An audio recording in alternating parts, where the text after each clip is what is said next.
3rd millennium BC, the small islands of the central Aegean reached an exceptional high point of cultural development.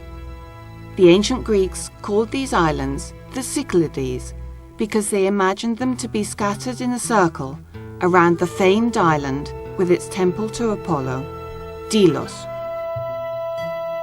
These small, rather arid islands were, at the time, the centre of a flourishing civilization. Their settlements were prominent and well fortified.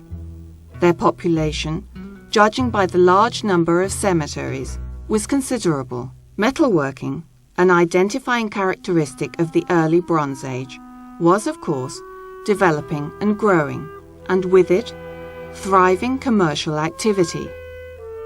Together with the art of metallurgy, potters were becoming more skilled, as were sculptors. Marble is a predominant feature of the Cycladic landscape. Most of the islands are literally made of marble, part of a partially submerged mountain range, mostly consisting of metamorphic rock. This has meant that, with the exception of Milos and Thera, also known as Santorini, the Cyclades Islands possess a plentiful supply of marble, often of high quality. Marble was already being processed during the Neolithic period. In the 3rd millennium BC, the art evolved, with the creation of those stone vessels and human forms so elegantly carved with lines of such stunning simplicity, one of the glories of prehistoric world art.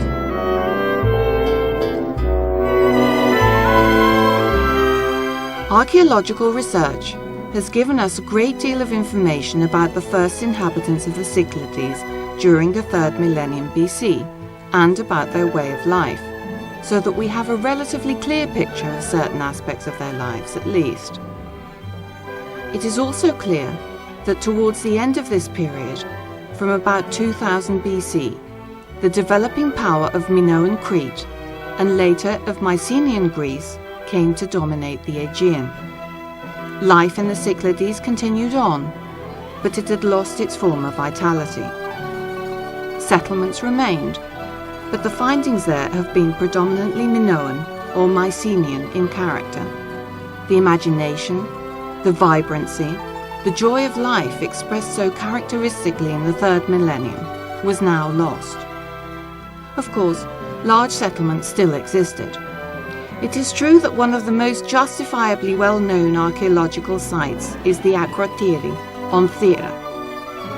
In around 1500 BC, the explosion of the volcano there buried an entire city intact, with its houses, frescoes, and household artifacts, which are now being brought back to light as the result of archaeological research and excavation. Despite the beauty of these findings, these artifacts are much more Minoan than Cycladic.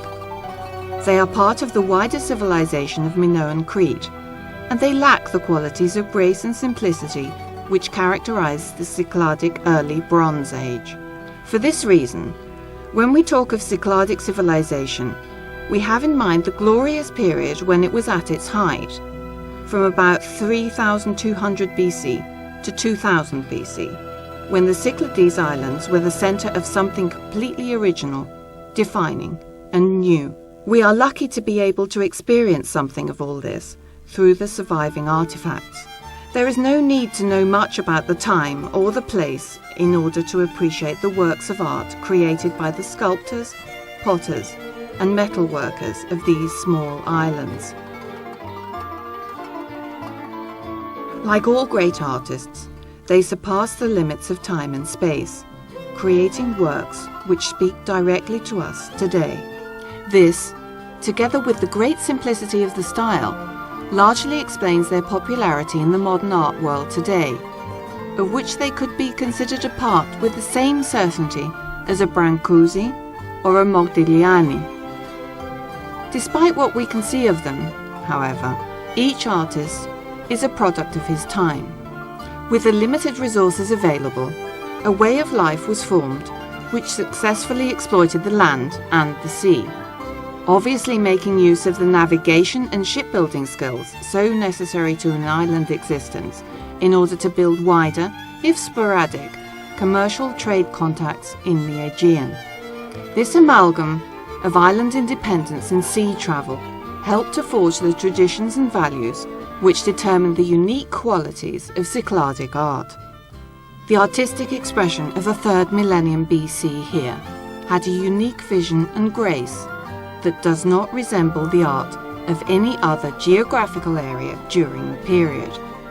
It was, however, the exact same combination of circumstances which gave birth to Cycladic art and civilization, which also determined its inevitable decline.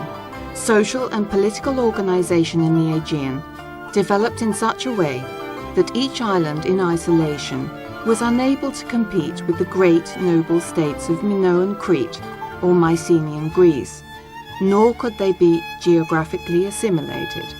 Similar circumstances arise in ancient Hellenistic times. Early on in this period, Cycladic city-states played their part in the development of Hellenistic civilization to the fullest extent.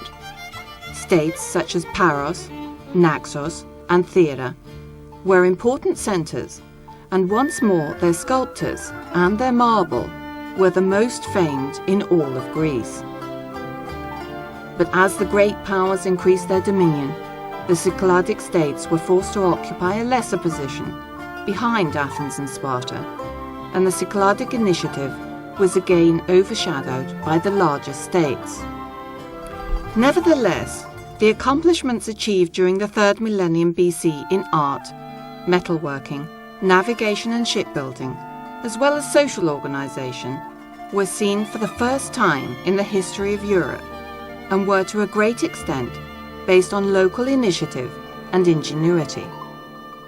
There is something refreshing and exciting about Cycladic art as we observe the first steps made towards the creation of European civilization.